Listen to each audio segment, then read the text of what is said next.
In the meeting that was held today at 12 o'clock, the government has decided that there will be a complete lockdown of East Khasi Hills district from 8 p.m.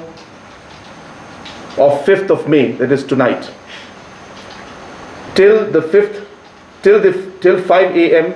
of the 10th of May 2021, which means that the containment period that is left for the next 5 days is being converted into a lockdown mode.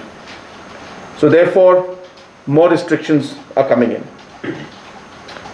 We have also decided that there will be a weekend lockdown in other districts of the state also. The exams that were scheduled on the 6th and 7th of May 2021 in the state is being postponed to 11th and 12th of May 2021.